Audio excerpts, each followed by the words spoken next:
Salut l'équipe, j'espère que vous allez bien. Moi c'est Stache, passionné de crypto depuis plusieurs années. Sur cette chaîne YouTube, tu trouveras l'analyse fondamentale la plus précise du Web 2, du storytelling, des interviews, des infos crypto. Bref, si tu kiffes le domaine de la crypto, t'es au bon endroit mon pote. C'est pour ça, si tu souhaites ne rien rater, oublie pas de t'abonner. Like cette vidéo, moi ça me permet de me motiver et puis ça montre un petit peu votre retour positif sur la chaîne. Et lâche ton meilleur com pour faire fonctionner l'algorithme au mieux. Cette vidéo va être un petit peu différente de celle qu'on fait d'habitude. En fait, il y a Enreville qui en commentaire YouTube m'a demandé d'analyser fondamentalement le projet Mantra, un projet de Real World Assets.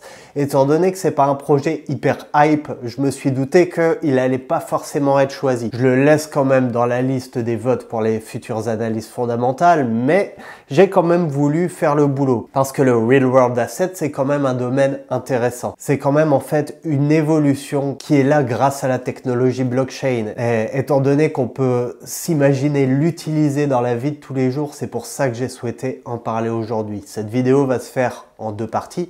La première, je vais vous expliquer un petit peu les technologies utilisées dans le Real World Asset. Forcément, qu'est-ce que c'est que le Real World Asset? Et pour la deuxième partie, on va rejoindre Gabriel Sadoun. Gabriel qui lui est responsable du développement du business chez DigiShare, une plateforme qui permet, elle, l'investissement en RWA.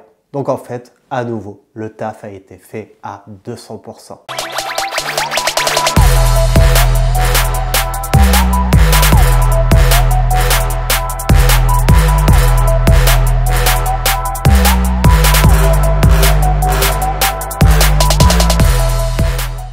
Alors, les Real World Assets RWA, ils représentent une catégorie d'actifs tangibles et physiques qui possèdent une valeur économique et qui incluent des biens immobiliers, des commodités, des véhicules, des œuvres d'art et d'autres ressources précieuses. À l'heure où les marchés financiers évoluent rapidement, la tokenisation des RWA émerge comme une méthode innovante qui facilite l'accès aux investisseurs tout en accroissant la liquidité des actifs.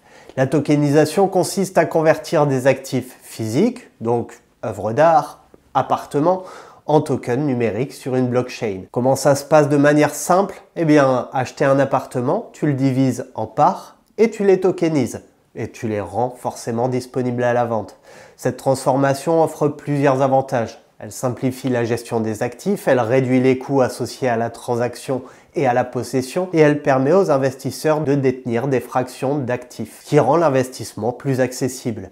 Par exemple, plutôt que d'exiger un capital conséquent pour acquérir une propriété entière, un appartement par exemple, les investisseurs peuvent désormais acheter une fraction tokenisée, ouvrant ainsi le marché à un plus grand nombre de participants. En 2022, le marché mondial de la tokenisation a connu une croissance significative, atteignant un volume de transactions d'environ 1,5 milliard de dollars uniquement en immobilier.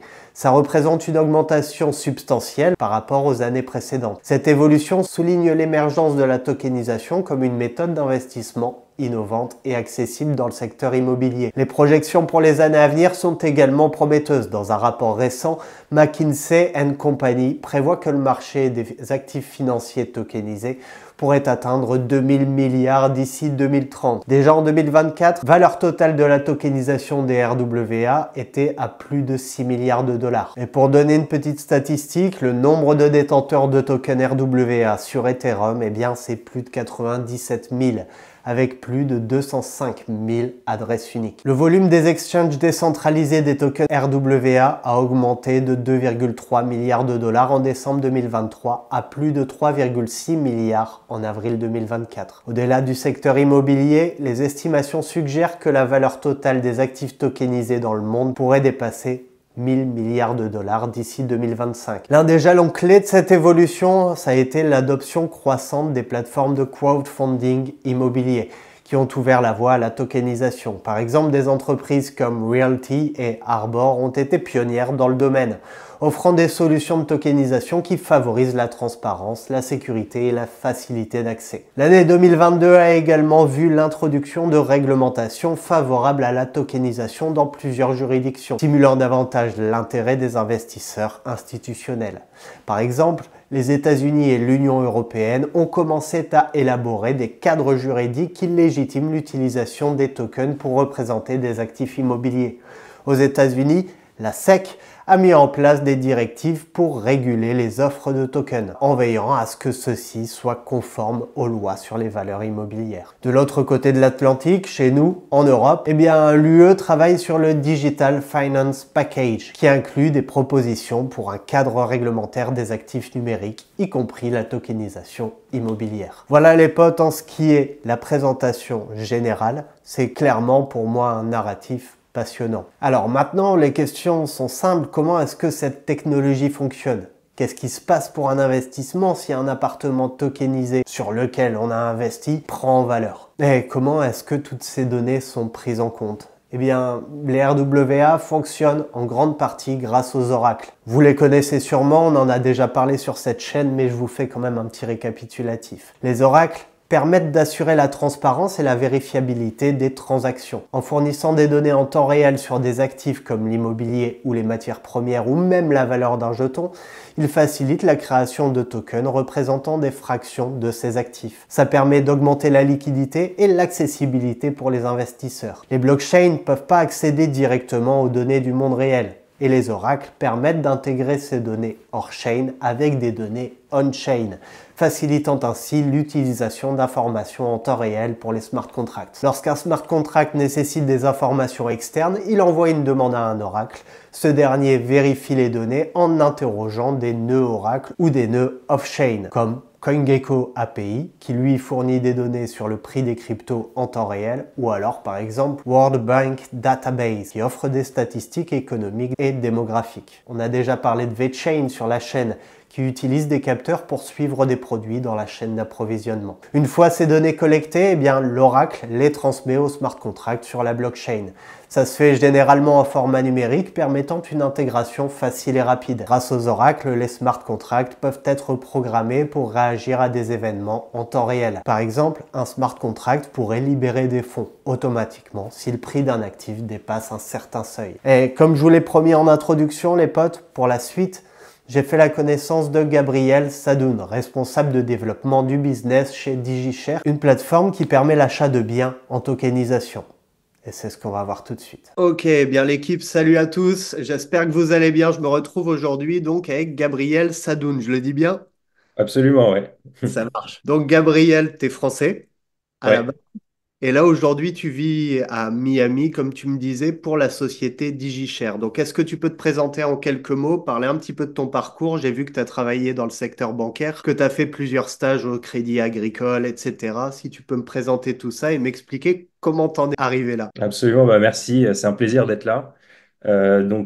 Effectivement, je suis français, parisien. J'ai fait des études d'économie à la Sorbonne et ensuite des études de finance en école de commerce, avec des stages un peu classiques en banque d'affaires et dans un fonds d'investissement. Enfin, la vie m'a porté vers les États-Unis. Longue histoire, mais je me suis retrouvé à New York, donc dans une banque d'affaires aussi, à travailler pour un Français, un banquier qui avait beaucoup d'expérience. Donc j'ai travaillé 2 ans en tant que son bras droit, entre guillemets. À ce moment-là, je me suis rendu compte que les marchés privés, il y avait très peu de technologie. Ils étaient très efficients.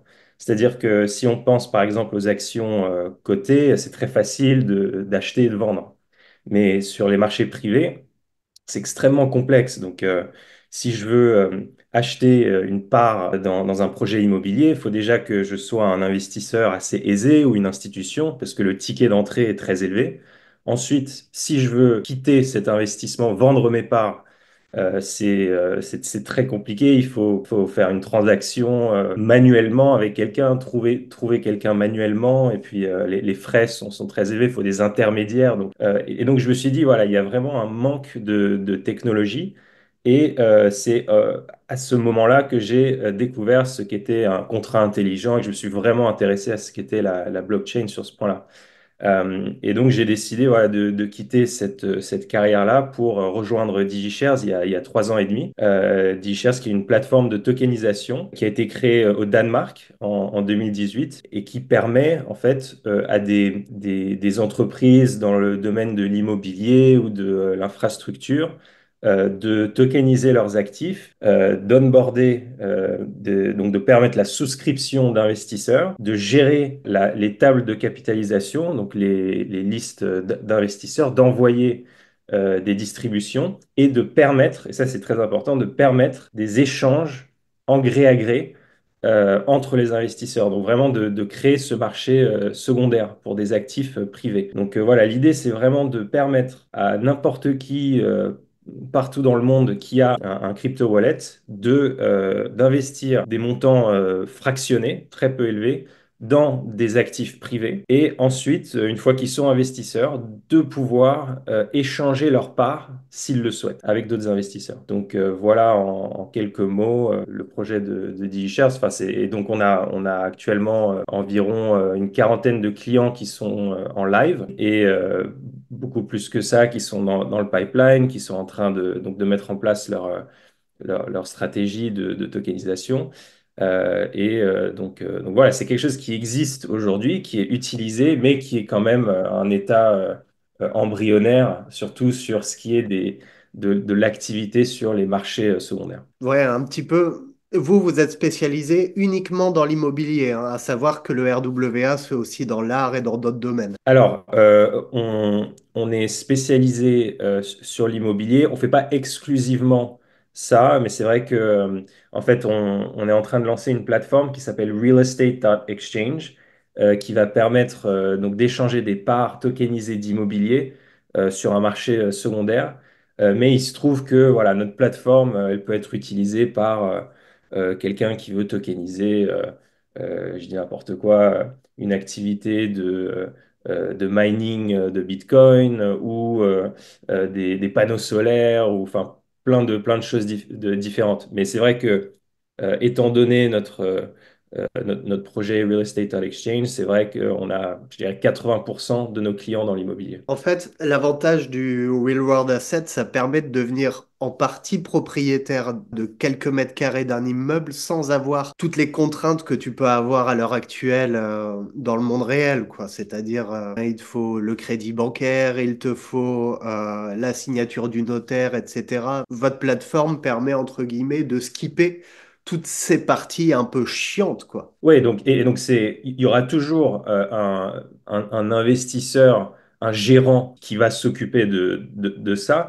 mais notre plateforme permet donc à n'importe qui de devenir co-investisseur en fait. Co-investisseur passif, entre guillemets. On pourrait aussi être plus actif parce que notre plateforme permet de faire des votes, mais généralement, ce sont des investisseurs passifs qui vont rejoindre ces projets. Et donc, comment est-ce que ça se passe? Par exemple, moi, je suis un investisseur potentiel. Comment ça se passe comment est-ce que je cherche un bien déjà sur votre plateforme et comment est-ce que je peux investir dessus et derrière toutes les démarches administratives qui sont mises en place. Alors nous, on a un modèle qui est en marque blanche, donc il y a pas de plateforme DigiShares avec de l'immobilier, c'est vraiment nos clients qui vont proposer ça, qui vont construire avec notre plateforme leur propre plateforme. Donc pour prendre un exemple, on a un client qui s'appelle Equito en Espagne qui a pas mal de succès en ce moment. Ils ont déjà, je crois, près d'une cinquantaine de tokens immobiliers émis. Chaque token représente des participations dans un appartement ou une maison différente en Espagne. Et donc voilà, ils ont utilisé notre plateforme, ils ont créé leur propre appli, ils ont connecté à travers notre API, plateforme de tokenisation, et ils offrent voilà, des parts fractionnées à partir de 100 euros. Si les gens veulent regarder, ça c'est pas un conseil en investissement, juste si vous voulez voilà, juste regarder, il s'appelle Equito, et on a donc pas mal de clients similaires à ça. D'accord. Donc en gros, vous n'êtes propriétaire d'aucun bien, ce sont comment dire, ce sont des plateformes extérieures qui vous proposent et vous mettez en relation les investisseurs et les propriétaires entre guillemets. Alors nous, on propose une plateforme technologique. Donc c'est pour prendre l'exemple du e-commerce, nous, on est un peu comme un Shopify. C'est-à-dire Ok. que on n'est pas Amazon, on n'est pas une plateforme qui va faire l'agrégation de tout ce enfin, de ce que vendent des milliers de vendeurs et ensuite aller chercher les acheteurs, faire matcher l'offre et la demande. On va délivrer une plateforme aux vendeurs individuellement pour qu'ils la connectent à leur propre site et qui permettent L'achat des biens et services, sauf que là, c'est l'achat de parts, de tokens. Comment ça se passe? Lorsqu'un acheteur clique sur le bouton Buy Now, j'ai vu, Ouais. déjà vous travaillez en USDC. Alors, c'est le stablecoin qu'on conseille, mais c'est juste un conseil, c'est-à-dire qu'on ne force pas qui que ce soit à utiliser l'USDC. C'est juste que, voilà, de notre point de vue, Tether, sur le plan de la transparence et du cadre réglementaire, ils sont un peu moins solides que Circle et Coinbase. Et aussi, voilà, nous, on aime bien, c'est possible aux États-Unis pour l'instant, on puisse échanger de l'USD pour du USDC gratuitement sur Coinbase, par exemple. Donc, c'est pour ça que ce stablecoin a été choisi en majorité par les institutions et les participants traditionnels à la finance. Donc, ils utilisent ce stablecoin-là. Mais donc, ce qui se passe concrètement, c'est donc tu vas sur le site d'un de nos clients qui est peut-être un promoteur immobilier ou une plateforme de crowdfunding immobilier. Tu vas visionner les différents actifs. Une fois que tu en as choisi un qui te plaît, tu vas acheter, mettons, à 100 euros, cliquer sur Buy Now. Il y a une phase de KYC, donc ça c'est important. Et ça va en fait vérifier que voilà, tu fais pas partie des listes de persona non grata des différents gouvernements. Ensuite, tu vas signer le contrat d'investissement. Parce qu'au final, voilà, tu vas vraiment devenir co-investisseur avec des droits. Donc, il y aura une phase DocuSign. Donc, tu mets ta signature électronique. Ensuite, tu vas connecter ton wallet. Donc, ça peut être un self-custodial wallet qui t'appartient à toi. Dans certains projets, clients permettent la création de wallets directement sur la plateforme. Donc, il y a différents cas de figure, mais mettons que tu as ton propre wallet, tu le connectes et tu vas donc décider le nombre de parts que tu vas acheter et la transaction se fait instantanément, enfin quasi instantanément, par contrat intelligent, parce qu'il s'appelle un atomic swap. Et c'est là vraiment l'une des innovations majeures.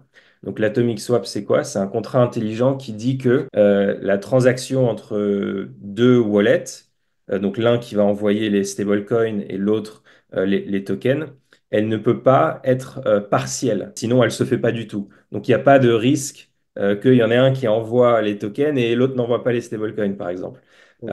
Et donc vraiment, ça élimine le besoin de tiers. On est complètement on-chain, efficient. Et les frais, par exemple, pour quelqu'un qui est au Brésil, qui veut acheter des parts de l'immobilier français, sont quasi inexistants. C'est juste les gas fees. Donc voilà, c'est ça la vraie innovation. Ouais, ça me rappelle un petit peu le système UTXO de Bitcoin, tu vois, à la base, c'est le même principe de fonctionnement. Derrière, le client, enfin l'investisseur, est-ce qu'il reçoit des documents qui prouvent, entre guillemets, qu'il est propriétaire d'une part de cet immeuble? Oui, ce sera le contrat d'investisseur donc, qui aura été signé électroniquement. Ok, ça marche. Pour mettre en place tout ça, j'imagine qu'il y a des dispositions légales obligatoires. Quelles sont un petit peu les démarches obligatoires de DigiShares pour permettre ce genre de business? Pour nous, ça va surtout être donc, de permettre à nos clients de faire ce KYC. Donc, on a des intégrations avec différents fournisseurs de KYC. On a un réseau d'avocats partout dans le monde. Donc, ce sont des avocats qui vont aider nos clients à justement écrire, générer les contrats d'investisseurs. Et s'il faut faire remplir un formulaire pour un tel ou tel régulateur, ils vont aider nos clients à le faire. Ça, au final, c'est la responsabilité des clients de faire en sorte que leur projet soit compliant. Ensuite, nous, notre responsabilité, c'est de faire en sorte que le trading sur le marché secondaire soit compliant. Pour ça, on a une intégration avec ce qu'on appelle un ATS aux États-Unis, Alternative Trading System. C'est un type de licence que la SEC, donc le régulateur, l'AMF américain, octroie. Et il faut pas n'importe quelle licence ATS, il faut une spécifiquement pour les Digital Asset Securities, donc les security tokens en quelque sorte. Et donc voilà, on a ce partenaire qui a cette licence. Donc c'est important de comprendre que voilà, ces tokens ne peuvent pas être tradés sur Binance ou Coinbase, hein. C'est très spécifique. Donc nous, on s'assure qu'il y ait des intégrations avec des ATS. On a aussi une intégration avec T0, qui est une autre plateforme. Et voilà, dans certains cas, on a des clients qui ont eux-mêmes la licence. Mais si nos clients n'ont pas cette licence, on s'assure que l'intégration soit opérationnelle avec une plateforme qui a ces licences-là. Ok, merci pour tes réponses. Je sais que là, c'était un peu la partie chiante, tu vois. Maintenant, au niveau de DigiShares, forcément, on va parler de rendement, hein, même si c'est pas un conseil en investissement. Et quel est le rendement possible avec l'investissement en RWA? C'est vraiment nos clients qui proposent leurs propres projets. Donc, il va y avoir des projets peut-être pas du tout risqués dans de l'immobilier qui est bien reconnu, qui va peut-être proposer un rendement de 5% ou parfois moins, je ne sais pas. Et après, on va avoir des clients qui ont une stratégie plus agressive, où ils vont peut-être reprendre des vieux immeubles et vraiment faire des grosses rénovations. Et ça va être dans des quartiers où c'est plus risqué. Et donc, peut-être proposer un rendement de 15%. Mais vraiment, nous, donc, on ne s'implique pas dans les business plans de nos clients. Et c'est important de comprendre que voilà, c'est un rendement, enfin, en théorie le même rendement que si les parts n'étaient pas tokenisées. Ce que change l'aspect de la tokenisation, c'est vraiment la facilité avec laquelle on peut acheter et vendre les, les parts. Ok. Et imaginons, le pire des scénarios, il se passe quelque chose chez DigiShare, etc. L'entreprise ferme du jour au lendemain. Ouais. Qu'est-ce qui se passe pour ces parts que les investisseurs possèdent? Alors, c'est très important de comprendre que DigiShares ne touche pas les tokens et les cryptos. Nous, donc on permet la connectivité entre les wallets des investisseurs et des émetteurs de titres, donc de nos clients. Et même, on a des intégrations avec les comptes en banque, donc on permet la circulation de fiat, mais on ne touche jamais ça. Donc, si nous, on disparaît, qu'est-ce qui se passe? Bah, la plateforme en elle-même, elle est dans un cloud, donc Google Cloud par exemple. A priori, eux, ils seront toujours là.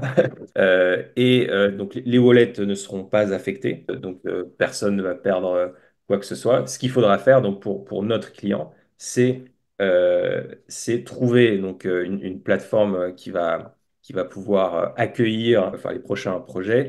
Donc, ils vont extraire les listes d'investisseurs de chaque projet, les réintégrer, les réimporter dans une nouvelle plateforme et juste les investisseurs vont connecter leur wallet voilà, à cette nouvelle plateforme. Du point de vue de l'investisseur, il y a quasiment rien à faire. Du point de vue de nos clients, voilà, il y a un peu de boulot pour exporter tout ça et réimporter dans une nouvelle solution. Oui, nous, notre responsabilité, c'est de faire en sorte que la technologie marche et que nos clients peuvent offrir donc des investissements dans leurs projets sur la blockchain. Après, c'est comme Shopify. Il y en a qui peuvent vendre des trucs qui vont pas du tout marcher et qui sont pas des super projets, et d'autres qui vont vendre des trucs exceptionnels. Et ça, c'est pas dans notre contrôle. À nouveau, en continuant dans tout ce qui n'est pas en votre contrôle, tu me parlais à l'instant des choses qui ne pourraient ne pas marcher, c'est-à-dire qu'un investisseur qui proposerait par exemple une tokenisation sur son appartement pourrait totalement se planter et ne pas pouvoir reverser les dividendes entre guillemets aux investisseurs. Ça, c'est le pire truc qui pourrait arriver. Voilà, donc généralement, nos clients tokenisent pas forcément leur propre appartement, mais vont avoir par exemple un immeuble voilà, qu'ils ont acheté ou qu'ils sont en train de construire. Ils vont permettre aux investisseurs d'investir. Mettons que le projet fasse faillite. Bon, ça nous est pas arrivé, je pense, parce que bon, l'industrie est encore jeune, mais ça pourrait arriver un de nos clients, et ben oui, à ce moment-là, donc les investisseurs ne reçoivent pas les distributions. Bon, c'est rare que l'immobilier aille à zéro, même si bon, c'est possible. Mais donc du coup, enfin, les investisseurs, je pense que si la banque saisit le bien, bah, ils recevront peut-être une fraction de leur investissement de départ, donc ils vont perdre de l'argent, voilà, comme dans tout autre projet d'investissement en immobilier qui ne marche pas, quoi. Mais du coup, oui, ça se rapproche quand même au niveau sécurisation d'un système immobilier traditionnel, entre guillemets. Comme tu me disais, la banque qui va quand même reverser peut-être une part des dividendes, etc. On est quand même sur de la sécurisation balèze, quoi. Ouais, alors donc ça c'est la façon dont ça marche aujourd'hui. Euh, un truc intéressant, c'est de penser à comment est-ce que ça va marcher quand les titres de propriété eux-mêmes seront sur la blockchain. Donc c'est-à-dire que là, ce qui est tokenisé, ce sont des parts dans une entité juridique qui détient des biens immobiliers. Mais le titre de propriété lui-même, c'est dans le registre l'autorité publique qui s'occupe de ça dans chaque pays. Et ce registre-là, bon, au pire, c'est c'est dans un placard, et au mieux, c'est dans une base de données Web 2 classique qui communique avec rien d'autre. Mais si, on peut imaginer, si une autorité publique émet ce titre en tant que NFT dans le futur, et que voilà, on peut donc avoir des parts tokenisées qui vont s'accrocher entre guillemets dessus. Si le projet fait faillite, on pourrait imaginer un système où automatiquement, en fait, les différentes fractions du NFT vont être transférées au wallet des investisseurs. Voilà, ça, c'est juste des choses un peu marrantes auxquelles on peut penser pour le futur. Ou alors la revente du NFT tel quel sera divisée entre toutes les parts de tokens fongibles entre investisseurs. Ouais, c'est vrai que, de toute façon, comme tu le disais en début de vidéo, on n'en est qu'au tout début de cette évolution sur le marché de l'immobilier. Ça existe depuis combien de temps? Ah, je pense 7 ou 8 ans pour vraiment les tout premiers projets. Après, le premier listing d'un projet immobilier sur un exchange régulé, c'était, il me semble, en 2020. C'était le projet du Saint-Régis à Aspen, dans le Colorado, donc un grand hôtel resort qui a été listé sur T0. Et ensuite, le deuxième actif qui a été listé immobilier sur T0, c'était un de nos clients. Et c'était en 2022. Donc vraiment, voilà, ça évolue très, très lentement pour l'instant. Mais il y a par exemple des super boîtes, une qui s'appelle Realty, qui est assez connue en France, qui tokenise depuis, je pense, ouais, 5 ans aussi, qui permet d'acheter des parts dans des biens aux États-Unis. Donc voilà, il y a pas mal de plateformes comme ça qui existent depuis un certain nombre d'années. Ça marche. Imaginons, vous proposez via un client un immeuble. Qu'est-ce qui se passe si, par exemple, devant cet immeuble, il y a un tramway qui se construit et donc que l'immeuble prend en valeur? Qu'est-ce qui se passe pour les investisseurs? Qu'est-ce qui peut se passer? Alors, il y a deux cas de figure. Soit les tokens, ils sont échangeables sur un marché secondaire. Donc dans ce cas-là, c'est vraiment le marché, donc l'offre et la demande, qui va faire que le prix va augmenter. Donc des investisseurs intelligents vont dire, oula, là, ça va augmenter grâce au tramway. Et peut-être qu'il y a des investisseurs moins intelligents qui vont vendre à un prix qui ne price pas ce fait-là. Et donc voilà, c'est le marché classique qui va faire monter le prix. Et aussi, c'est important de comprendre que généralement, enfin quasiment tout le temps d'ailleurs, les émetteurs, donc les responsables du projet, vont fournir des mises à jour aux investisseurs. Donc un peu comme un rapport annuel pour une entreprise du CAC 40, va y avoir un petit document tous les mois ou tous les trimestres sur les cash flows et puis du bien immobilier. Et puis s'il y a une nouvelle valorisation par un tiers qui est faite, ça peut être communiqué aux investisseurs. Euh, donc ça, c'est le premier cas de figure. L'autre, c'est si on ne peut pas échanger ses parts sur un marché secondaire. Là, c'est l'émetteur qui va potentiellement proposer donc, des programmes de rachat de parts donc à un prix plus élevé. Ou alors, peut-être que l'investisseur, enfin, l'émetteur, le responsable du projet va vendre à un prix plus élevé la totalité du bien et ensuite reverser à chaque investisseur sa part correspondante. Donc voilà, il y a différents cas de figure. Ouais, donc forcément, quoi qu'il arrive au niveau du bien IRL, ça aura forcément un impact sur l'investissement, que ce soit en positif ou en négatif, comme on l'a vu tout à l'heure. Et c'est ce que tu me disais, c'est pareil, si tu as un couple qui se pointe et qui dit dans la vraie vie, je veux acheter cet immeuble, et que le propriétaire actuel ne peut pas refuser cette offre due à un prix inimaginable, forcément les investisseurs seront rémunérés à hauteur de leur investissement. Ils vont pas toucher de compensation ou autre. Ah bah, ça peut être plus que l'investissement initial. Donc, si le prix de vente est plus élevé, donc le gérant du projet peut reverser donc, plus que l'investissement initial aux investisseurs. Donc, dans la plateforme DigiShares, par exemple, il y a une section distribution.